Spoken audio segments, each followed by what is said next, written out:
आइए जानते हैं तटरक्षक बल कहां पर करते हैं सुरक्षा। ये इंडियन नेवी या फिर इंडियन एयर फोर्स से अलग होते हैं, लेकिन ये भारतीय सेना सुरक्षा का अभिन्न अंग होते हैं।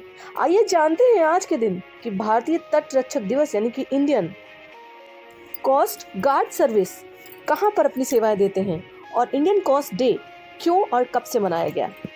तो वीडियो को बिना स्किप किए हुए अंत तक जरूर देखिएगा और चैनल को सब्सक्राइब करना बिल्कुल भी मत भूलिएगा।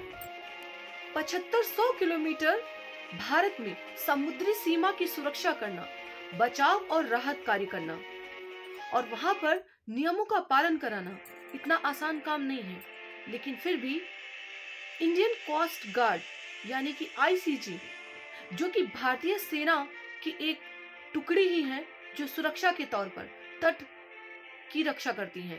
और आज का ये दिवस यानी कि 1 फरवरी सेलिब्रेट करता है इंडियन कोस्ट गार्ड डे यानी कि भारतीय तटरक्षक सेना दिवस। तटरक्षक सेना दिवस कब मनाया गया, इसकी स्थापना कब हुई, ये दिवस मनाने के पीछे क्या उद्देश्य है और तटरक्षक सैनिक किस किस तरीके से समुद्री सीमाओं की सुरक्षा करते हैं और वहां पर अपराध को रोकते हैं। तो बहुत कुछ है जानने के लिए आज के इस डे इवेंट में। मैं social activist advocate Tanishka Gupta, GDF live में हर दिन कुछ खास कहता है, कुछ नया सीखने का यही मौका है। मैं आज के दिन मैं आपको बताऊंगी कि भारतीय तटरक्षक दिवस का इतिहास क्या है और ये दिवस कब मनाया गया, पहली बार इस दिवस को मनाए जाने का क्या था रोचक इतिहास। तो आइए जानते हैं कि इंडियन कोस्ट डे यानी कि भारतीय तटरक्षक दिवस मनाया जाता है 1 फरवरी को। 1 फरवरी इंडियन कोस्ट गार्ड स्थापना का दिवस भी है। 1977 को भारत में एक अंतरिम तटरक्षक संगठन के गठन का निर्णय लिया गया था। भारत के समुद्र में तस्करी की समस्याओं से निपटने के उद्देश्य से के.एफ. रुस्तम जी की अध्यक्षता में साल 1974 को सितंबर में एक समिति बनाई गई। इस समिति ने भारत सरकार से एक तटरक्षक संगठन बनाने की सिफारिश की, जो रक्षा मंत्रालय के प्रशासनिक नियंत्रण में रहकर नौसेना की तर्ज पर देश की समुद्री गतिविधियों के लिए संचालित हो और शांति काल के समय देश की सुरक्षा में योगदान दे।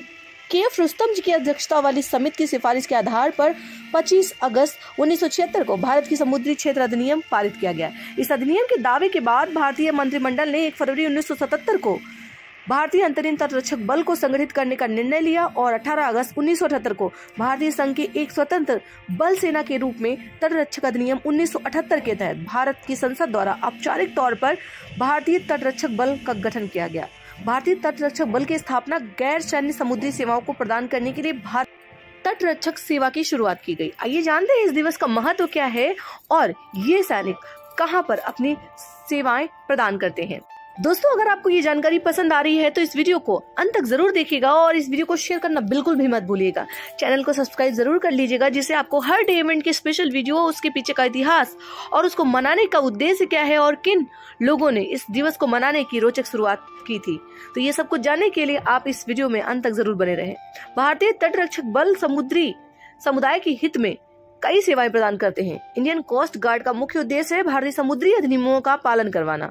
ये समुद्री मछुआरों की समस्या को हल करने के साथ संकट या आपदा के समय उनका बचाव भी करते हैं। भारतीय तटरक्षक बल के जांबाज समुद्री तस्करी जैसी गतिविधियों को रोकते हैं और राष्ट्र के समुद्री क्षेत्र की रक्षा करते हैं।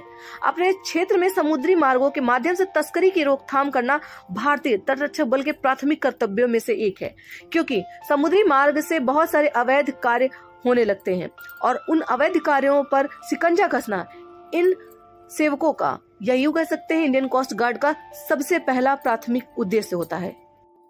रिपोर्ट में बताया जाता है कि आईसीजी ने यानी कि इंडियन कोस्ट गार्ड सर्विसेज में अधिकारियों ने अपनी स्थापना के बाद से लगभग 12,000 करोड़ रुपए की ड्रग्स और प्रतिबंधित पदार्थ को जब्त किया है, जो अपने आप में इस सेना के लिए बहुत बड़ी बात है। एक तटरक्षक जहाज पर जीवन रोमांचक, नए अनुभवों से भरा और कठिन होता है। एक तटरक्षक आसानी से अपनी नौकरी से संतुष्टि महसूस करता है। उसका कारण ये है क्योंकि वो समुद्र में लोगों की जान बचाता है, मुसीबत में फंसे मछुआरों की मदद करता है, शिकारियों और विदेशों से आ रहे आतंकियों को पकड़ता है, ये समुद्री जीवन की रक्षा करता है।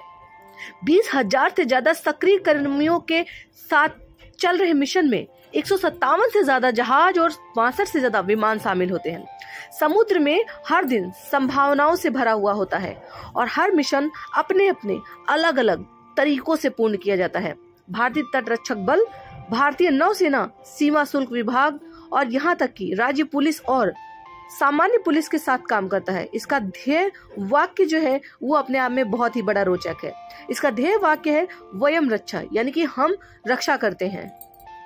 अगर हम इस सेवा में शामिल होने की बात करें तो इसमें चुनाव की प्रक्रिया काफी सख्त है और सुनिश्चित करती है कि केवल सबसे अच्छे लोगों को ही प्रवेश मिले। नीला रंग तटरक्षक ध्वज का रंग है, जो दर्शाता है कि एक जहाज सरकार के लिए काम कर रहा है। राष्ट्रीय ध्वज तटरक्षक ध्वज के ऊपर बाएं कोने में है और ध्वज के उड़ने वाले हिस्से में एक तटरक्षक प्रतीक है। 19 अगस्त 1978 को बॉम्बे में भारतीय तटरक्षक को शुरू करने के लिए एक समारोह में पहली बार भारतीय तटरक्षक जहाज कुठार मुंबई पर झंडा फहराया गया था। भारतीय तटरक्षक बल रक्षा मंत्रालय के अधीन काम करता है और इसका सबसे प्रमुख काम है भारतीय तटों की सुरक्षा करना, समुद्री तस्करी को रोकना और कर्मचारियों के मनोबल में वृद्धि करना।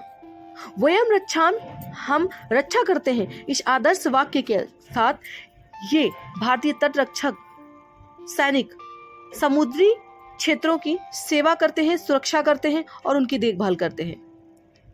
वहां से होने वाली अनैतिक असामाजिक गतिविधियों पर रोकथाम करना इनका मुख्य उद्देश्य होता है। और आज के दिन यानी कि 1 फरवरी को, क्योंकि ये अस्तित्व में आया था, इसलिए 1978 के बाद 1 फरवरी को ये दिवस भारतीय तटरक्षक दिवस के नाम से जाना जाता है। और इसको मनाने का उद्देश्य है कि लोग इसके बारे में जागरूक रहें और इन सैनिकों के साहस और अदम्य वीरता को सदैव याद रखें। उम्मीद करते हैं आपको इंडियन कोस्ट गार्ड डे की ये वीडियो यानी कि भारतीय तटरक्षक दिवस की ये वीडियो पसंद आई होगी। अगर पसंद आई तो इस वीडियो को शेयर जरूर करिएगा, चैनल को सब्सक्राइब करना बिल्कुल भी मत भूलिए और इस वीडियो को अंत तक देखने के लिए आप सभी को बहुत बहुत धन्यवाद। और जो भी लोग भारतीय समुद्री क्षेत्र में भारतीय तटरक्षक सेवा में कार्यरत है, उन सभी को आज के दिवस की ढेरों शुभकामनाएं।